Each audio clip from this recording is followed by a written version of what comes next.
ವ್ಯಕ್ತಿ. ಆ್ಯಂಡ್ ಎಲ್ಲ ನಟರಿಗೂ ಎಲ್ರಿಗೂ ಒಳ್ಳೇದಾಗಲಿ, ಮೇನ್ ಹೀರೋಯಿನ್ಸ್ಗಾಗಲಿ ಎಲ್ರಿಗೂ ಒಳ್ಳೇದಾಗಲಿ, ನಿಮ್ಗೆ ಒಳ್ಳೇದಾಗಲಿ ಅಮ್ಮ. ಎಲ್ಲ ಚೆನ್ನಾಗಿ ಆ್ಯಕ್ಟ್ ಮಾಡಿ. ಯಾಕಂದರೆ ನಾನು ಇತ್ತೀಚೆಗೆ ಮಾದೇವನ ನಾನು ಇವಾಗ ಮೊನ್ನೆಯಿಂದ ಬಲರಾಮದ ಇಂಟರ್ವ್ಯೂಸ್ ಎಲ್ಲ ಕೊಡ್ಕೊಂಡ್ಬರ್ತಾ ಇದ್ದೀನಲ್ಲ. ಸೊ ನಾನು ಹೇಳೋದೇನು ಅಂದರೆ, ಎಷ್ಟಾಗುತ್ತೆ ಸಾಧ್ಯ ಆದಷ್ಟು ಎಫರ್ಟ್ ಹಾಕ್ಬಿಡಿ.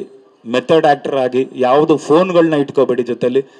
ಆ್ಯಕ್ಟ್ ಮಾಡೋಕ್ಕೆ ಅಂತ ಬಂದು ಕೂತ್ಕೊಂಡಾಗ ಬೆಳಗ್ಗೆ ಬಂದರೆ ಸಂಜೆವರೆಗೂ ನೀವು ಒಂದು ಶಾರ್ಟ್ ಏನಾಗುತ್ತೆ ಅಂದರೆ, ನಮ್ಗೆ ಯಾಕೆ ಇವತ್ತು ಇವನ್ ಬಲರಾಮ ನನಗೆ ಬಾಂಬೆಯಿಂದ ಒಂದಿಷ್ಟು ಜನ ಅಲ್ಲಿ DA ನಡೀತಿರ್ಬೇಕಾದ್ರೆ ಯಾರಿದು ಆರ್ಟಿಸ್ಟು ಅಂತ ಕನ್ನಡ ಪ್ರಭಾಕರ್ ಅವ್ರ ಮಗ ಅಂದಾಗ, ಹೌದಾ ಇಷ್ಟು ಚೆನ್ನಾಗಿ ಆ್ಯಕ್ಟ್ ಮಾಡಿದ್ದಾರೆ ಅಂತೇಳಿ. ಮಾದೇವದಲ್ಲೂ ಅದೇ ಆಗಿದ್ದು. ಚಿತ್ತಾರ ಅಲ್ಲಿ ಬೆಸ್ಟ್ ಆ್ಯಕ್ಟರ್ ಕ್ರಿಟಿಕ್ಸ್ ಸಿಕ್ತು, ಒಂದಿಷ್ಟು ಅವಾರ್ಡ್ಗಳು ಸಿಗ್ತಿದೆ. ನನಗೆ ಎಲ್ಲ ಆ್ಯಕ್ಟರ್ಗಳ ಹತ್ರ ಹೇಳೋದು, ಜೂನಿಯರ್ಸ್ ಅಂತಲ್ಲ, ಎಲ್ಲ ಹೊಸಬ್ರ ಹತ್ರ ಕೇಳ್ಕೊಳ್ಳೋದೇನು ಅಂದರೆ, ದಯವಿಟ್ಟು ಫೋನ್ಗಳನ್ನ ಆಚೆ ಇಟ್ಬಿಡಿ. ಅವತ್ತು ಒಳ್ಳೊಳ್ಳೆ ಸಿನಿಮಾಗಳು ಬರ್ತಿತ್ತು. ಯಾಕಂದರೆ ಯಾವ್ದು ಡಿಸ್ಟರ್ಬೆನ್ಸ್ಗಳು ಇರ್ತಿರಲಿಲ್ಲ. ಎಲ್ಲ ಏನು ಮಾಡ್ತಿದ್ದಾರೆ ಅಂದರೆ, ಇವತ್ತು ಒಂದು ಫೋನ್ ಎತ್ಕೊತಾರೆ, ಬಂದೆ ಸರ್ ಒಂದು ನಿಮಿಷ ಅಂತಬಿಟ್ಟು ಡೈಲಾಗ್ ಏನು ಓಕೆ ಆ್ಯಕ್ಟ್ ಮಾಡ್ಬಿಟ್ಟು ಇಮಿಡಿಯೇಟ್ ಫೋನ್ಗೆ ಹೋಗ್ತಿದ್ದೀರಾ. ಸೊ ಅದು ಭಾಳ ಡೈವರ್ಟ್ ಆಗುತ್ತೆ. ಸೊ ದಯವಿಟ್ಟು ಅದನ್ನು ನೆನ್ನೆ ನಾನು ಚೈತನ್ಯ ಸರ್ ಇದನ್ನು ತುಂಬ ಮಾತಾಡಿದ್ದೀವಿ. ನೆಕ್ಸ್ಟ್ ಟೈಮಿಂದ, ಯಾಕಂದರೆ ರಾಬರ್ಟಲ್ಲಿ ಅದನ್ನೇ ಮಾಡಿದ್ವಿ ನಾವು, ಮಾದೇವಲ್ಲೂ ನಾನು ಮಾಡೋದೆ ಅದನ್ನು ಎಷ್ಟು ನೀವು ವರ್ಲ್ಡ್ಲಿ ನೀವು ಒಂದು ಕೆಲಸಕ್ಕೆ ಅಂತ ಬರ್ತೀರಾ.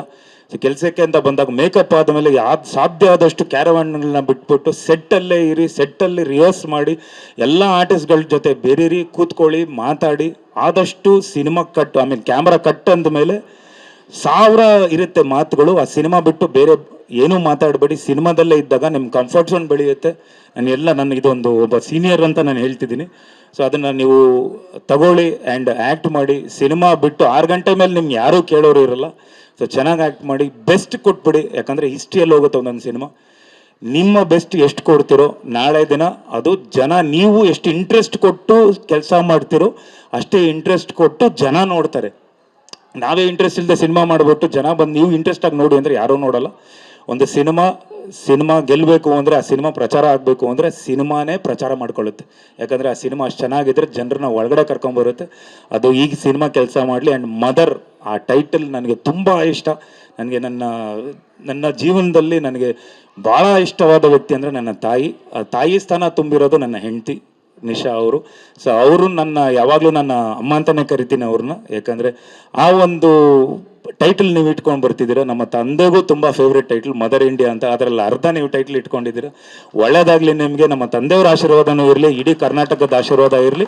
ಹಾಗೆ ನಮ್ಮ ಶ್ರುತಿ ಅಮ್ಮ ಅವ್ರ ಬಗ್ಗೆ, ಆ್ಯಕ್ಟಿಂಗ್ ಬಗ್ಗೆ ಅಂತೂ ನಾನು ಹೇಳೋಷ್ಟು ಯೋಗ್ಯತೆ ಇಲ್ಲ ನನಗೆ.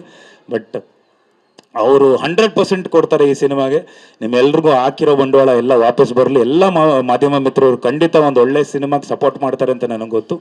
ಆ್ಯಂಡ್ ಕನ್ನಡದ ಜನತೆ ಮೊನ್ನೆನೂ ಅದನ್ನೇ ಚೈತನ್ಯ ಸರ್ ಅದನ್ನೇ ಮಾತಾಡ್ತಿದ್ರು. ಯಾಕಂದರೆ ಕನ್ನಡ ಪ್ರೇಕ್ಷಕರು ಭಾಳ ಕ್ರಿಟಿಕ್ಸ್, ಒಂದು ಸಿನಿಮಾ ಚೆನ್ನಾಗಿಲ್ಲ ಅಂದರೆ ಗೆಲ್ಸೋದೇ ಇಲ್ಲ. ಯಾಕಂದರೆ ಅವರು ಕನ್ನಡ, ತಮಿಳು, ತೆಲುಗು, ಹಿಂದಿ, ಮಲಯಾಳಂ ಎಲ್ಲ ಸಿನಿಮಾಗಳನ್ನ ನೋಡ್ಕೊಂಡು ಕನ್ನಡನ ಕಂಪೇರ್ ಮಾಡ್ತಾರೆ. ಸೊ ನಿಮ್ಮ ಸಿನಿಮಾ ಚೆನ್ನಾಗಿದೆ, ಗೆದ್ದಿದೆ ಅಂದರೆ ಖಂಡಿತ ಆ ಸಿನಿಮಾ ನಿಜವಾಗ್ಲೂ ಚೆನ್ನಾಗಿರುತ್ತೆ ಅನ್ನೋದು. ಸೊ ಖಂಡಿತ ಒಂದು ಒಳ್ಳೆ ಸಿನಿಮಾ ಮಾಡಿ. ಆದಷ್ಟು ಪ್ರಯತ್ನ ಪಟ್ಟು, ಪ್ರೊಡ್ಯೂಸರ್ ನಿರ್ಮಾಪಕರುಗಳಿಗೆ ಈ ಟೈಮಲ್ಲಿ ಬರೋದೇ ಕಷ್ಟ. ಒಂದು ಒಳ್ಳೆ ಸಿನಿಮಾ ಮಾಡಿಬಿಡಿ. ಸಾಧ್ಯ ಆದಷ್ಟು 2 ಶೆಡ್ಯೂಲು 3 ಶೆಡ್ಯೂಲಲ್ಲಿ ಮುಗಿಸ್ಬಿಡಿ. ಹೇಳ್ತೀನಿ, ಗ್ಯಾಪ್ ಬಿಟ್ಟಷ್ಟು ತುಂಬ್ತಾನೇ ಇರ್ತಾರೆ. ಓಕೆ, ಒಳ್ಳೇದಾಗಲಿ, ಎಲ್ರಿಗೂ ಒಳ್ಳೇದಾಗಲಿ, ಈ ಇಡೀ ತಂಡಕ್ಕೆ ಒಳ್ಳೇದಾಗಲಿ ಅಂತ ಕೇಳ್ಕೊತ, ಜೈ ಕರ್ನಾಟಕ, ಧನ್ಯವಾದಗಳು.